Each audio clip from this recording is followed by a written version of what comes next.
take a breath. Before we begin, I want you to just take one slow, deep breath, because what I'm about to share with you isn't new information. It's not something I'm going to teach you the way a professor teaches a student. What I'm offering you today is more like a key. And somewhere inside of you, in your body, in your blood, in the memory your cells have been holding long before you were born, there is a door waiting for that key. So wherever you are right now, I need you to arrive. Put your feet flat on the ground, roll your shoulders back, and know that this space, this time, this conversation, it's sacred. What we're doing here matters. Today, we're going into something I call the AI within. And before you think I'm talking about artificial intelligence, I'm not. Or maybe more accurately, I'm talking about the original intelligence. The one that existed long before any machine, long before any algorithm, long before anyone ever had to invent a way to process information. Because your body already knew how. AI within stands for Ancestral Intelligence, and it is the most sophisticated operating system that has ever existed. Let's start at the beginning. What is ancestral intelligence? Ancestral intelligence is not something you go out and acquire. You don't earn it. You don't study for it. You don't buy it in a bottle or unlock it in a weekend workshop. Ancestral intelligence is something you remember. It is the unbroken wisdom that has been encoded in your lineage, in your people, your bloodline, your cultural memory for thousands of years. It guided your indigenous ancestors toward wellness. It taught them which plants healed, which ailments. It showed them how to move with the seasons instead of against them. It connected them to the cycles of the moon, the rhythms of the earth, the intelligence of the natural world. And it kept them in harmony with each other, with themselves, and with the land. Your ancestors didn't need a doctor to tell them their body was out of balance. They knew, they could feel it. They had practices, ceremonies, and community systems designed to restore that balance the moment it shifted. That knowing, that deep, embodied, inherited knowing is your ancestral intelligence. And here is what I need you to understand above everything else today. It never left you. Colonial systems tried to bury it. They built institutions on top of it. They outlawed the practices that accessed it. They redefined who you are until you couldn't remember where you came from. But they could not remove it from your DNA. They could not erase it from your cellular memory. They could not silence it completely because your body never stopped speaking. The chronic illness, the fatigue that doesn't make sense, the longing you can't explain, the grief that feels older than you, the anger that runs deeper than just your own lifetime. That is your ancestral intelligence. It has been knocking, loudly, for a very long time. This work is about learning to open the door. Now, I want to talk about how this intelligence was severed from us, because we can't heal what we don't understand. And understanding the root cause of our disconnection isn't about staying stuck in the pain of history. It's about accurate diagnosis. You cannot treat a wound you haven't properly identified. So let's identify it. The severing happened in several deliberate, systematic ways. The first was cultural erasure. Languages were forbidden. Ceremonies were outlawed. Healing practices were criminalized. The sacred traditions that your ancestors used to access their ancestral intelligence, the songs, the dances, the plant medicines, the rituals of passage, the ways of marking time and transition were targeted and dismantled, often violently. When you outlaw a people's healing practices, you don't just suppress their culture. You cut them off from their internal GPS. You make it nearly impossible for them to find their way back to wholeness. The second was identity fragmentation. This one is deeply personal for many of us, especially those of us with complex, mixed, and Caribbean indigenous heritage. Colonial classification systems divided related peoples into competing, often degrading categories. Peoples who shared ancestry, cosmology, language roots, and land were suddenly labeled differently, made to compete, made to see themselves as separate, made to forget the threads that connected them. When you don't know who you are, you cannot access the wisdom of where you come from. Identity is not just personal. Identity is the address where your ancestral wisdom lives. When they erased the address, they made it harder to find home. The third was disconnection from natural cycles. Our ancestors lived in constant conversation with the natural world. The seasons dictated when they planted and when they rested. The moon marked time and guided ceremony. The land told them what they needed. That relationship wasn't poetic, it was practical. It was how they stayed healthy, how they stayed sane, how they stayed connected to something larger than the individual self. Modern colonial life systematically removed us from that relationship. And the severing doesn't just affect our spirituality. It dysregulates our nervous systems. It confuses our hormones. It isolates us inside individual bodies that were designed to operate in community with the living world. The fourth was medical colonization. Indigenous healing practices that were sophisticated, effective, and deeply informed by thousands of years of empirical knowledge about the human body and the natural world were dismissed as primitive, dangerous, or superstitious. They were replaced with pharmaceutical systems designed primarily to manage symptoms, not to restore wholeness. I want to be clear, I am not anti-medicine. What I am is pro-root cause. Western medicine has given us tools that save lives, but it was never designed to return us to ourselves. It was never designed to ask, what in your cultural severance, your ancestral disconnection, your generational trauma is manifesting as this illness? We were taught to distrust our body's wisdom. We were taught to surrender our healing power to external authorities. And in doing so, we became patients of a system that profits from our continued illness.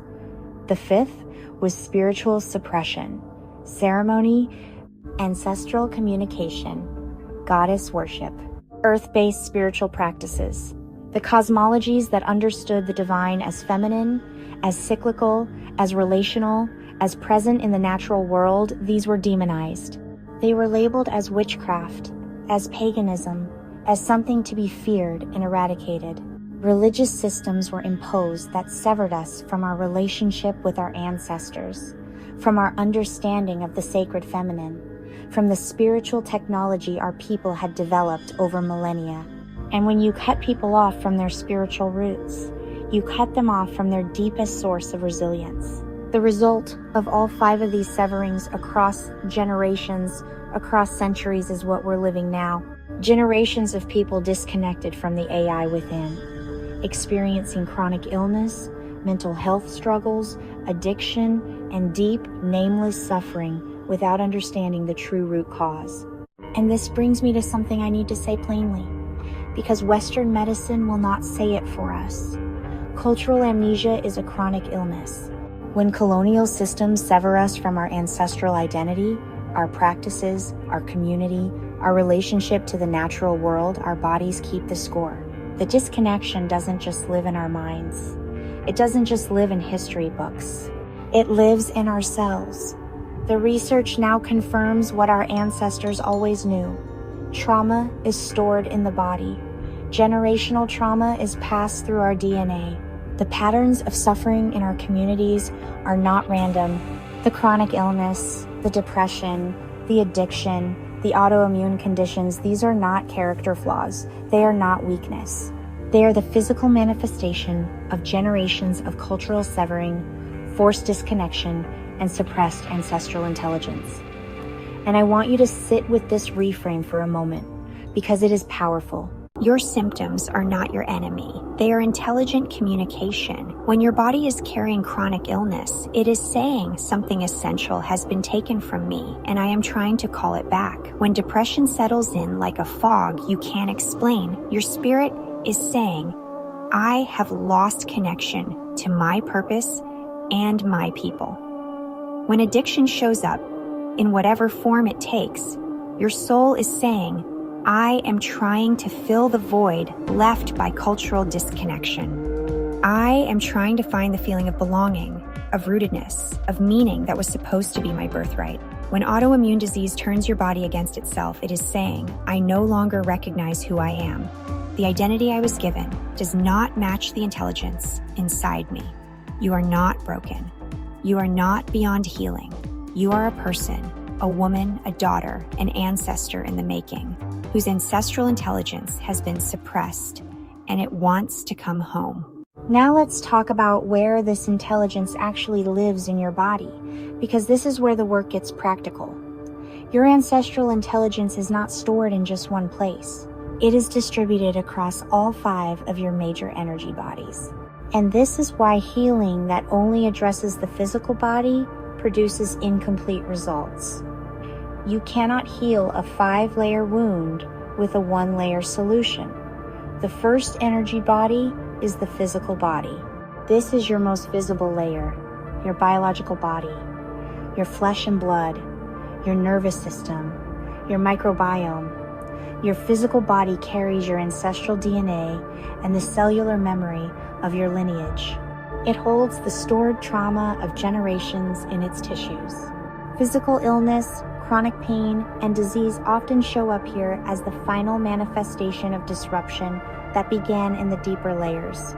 We heal this body through breath work, conscious movement, intermittent fasting, whole and ancestral foods, and time in nature, not as punishment, as reunion. The second is the emotional body. This is the layer that holds your feelings, your emotional patterns, and the unprocessed grief, rage, and sorrow of your lineage, including the grief and rage of ancestors who never had the language or the safety to process their own experience. Emotional dysregulation, mood disorders, addiction, and chronic relationship patterns often originate here. We heal this body through sound therapy, through artistic expression, through ceremony, through the radical act of being witnessed in community. The third is the mental body. This is the layer that holds your beliefs, including the ones you didn't choose. The colonial programming that tells you your people don't fully exist, that you're not enough, that certain kinds of healing aren't possible or aren't meant for you. Mental health struggles, anxiety, hypervigilance, and the limiting beliefs that keep us from accessing our full power live here. We heal this body through decolonial education, through genealogical reclamation, through consciously replacing colonial lies with ancestral truth. The fourth is the spiritual body. This is the layer that connects you to your ancestors, to your purpose, and to the sacred intelligence of your lineage. The feeling that something essential is missing, loss of purpose, spiritual disconnection, the sense that you are performing a life that doesn't belong to you, this originates here. We heal this body through ceremony, through altar work, through channeling practices, through reconnection to the goddess energies and the natural law that your ancestors understood as fundamental reality. The fifth and most subtle is the etheric body. This is the energetic blueprint that underlies and informs everything else.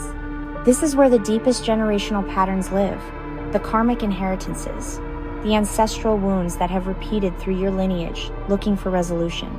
And this is also where the most profound ancestral intelligence is stored, waiting for access. We heal this body through kundalini and frequency work, through advanced energy clearing that brings deeply buried blocks to the surface, where they can finally be dissolved and released. When all 5 of these bodies are cleared, aligned, and in communication with each other, the AI within activates fully, and cellular rebirth begins, not metaphorically, literally.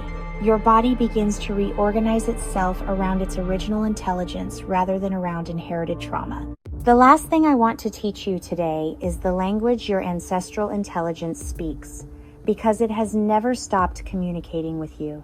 You've just been conditioned to dismiss what it says. It speaks through your body, the unexplained symptoms that doctors can't fully diagnose, the intuitive pull towards certain foods, certain places, certain practices that you can't entirely rationalize. The physical response, the chills, the tears, the activation when you encounter ancestral music or ceremony for the first time. The deep, unexplained fatigue that isn't about how much you slept. These are signals. It speaks through your emotions. The grief that feels older than your lifetime. The longing you can't locate in any specific memory. The anger at systems of oppression that feels ancient, ancestral, not just personal. The resonance you feel when you learn something true about where your people came from. The homesickness for a place or a time you've never physically experienced. These are signals. It speaks through your spirit, the ancestors who visit your dreams, the synchronicities that feel like they're arranged by something larger than coincidence. The pull toward earth-based spiritual practices, toward ceremony, toward the natural world, the persistent sense that you are being called to something, that there is a purpose encoded in your specific lineage, your specific combination of ancestries that only you can fulfill. These are signals, and it speaks through your creativity. The artistic impulses toward ancestral symbols, colors, and motifs that you didn't consciously learn. The music or the movement that feels like memory instead of learning. The irresistible urge to create as a form of healing, not just expression. When art feels like it's coming you more than you, that is your ancestral intelligence using your hands. None of this is coincidence. None of this is imagination. This is your original operating system, running in the background, waiting for you to stop overriding it and start listening. So here is where we begin. Tomorrow morning, before you pick up your phone, before you check your messages, before you let the world in, I want you to place one hand on your heart and one hand on your belly. Take 7 deep, slow breaths and ask your body, out loud or in your mind. Then write what comes. Don't edit it, don't judge it, don't analyze it. Just write. In the evening, find a quiet space. Light a candle if you have one, and review your day as data. Where did you feel most alive? Where did you feel most depleted? Where did you feel a flicker of recognition, of connection, of rightness? Your AI within is sending you signals all day, every day. Your job is to start documenting them. And once a week, research one aspect of your ancestral heritage through a decolonial lens. Not through the lens of what colonizers wrote about your people, through the lens of what your people knew about themselves. Ask, what did my ancestors eat? How did they heal? What ceremonies did they practice? What was their relationship to the natural world? You are building a map, and every piece of true information about your lineage is another point of access to the intelligence inside you. You are not starting over. You are not learning something new. You are remembering forward. Your matriarchal ancestral intelligence has always been with you, encoded in your cells, carried in your breath, alive in your lineage. The colonial systems that tried to bury it did not succeed. They only made the excavation necessary, and that is what this work is. Sacred excavation. You are not broken. You are buried, and the digging has already begun. I'll see you in the next module. I am not starting over. I am remembering forward. My matriarchal ancestral intelligence has always been with me, encoded in my cells, carried in my breath, alive in my lineage. I am ready to listen. I am ready to reclaim. I am the medicine my ancestors sent forward in time.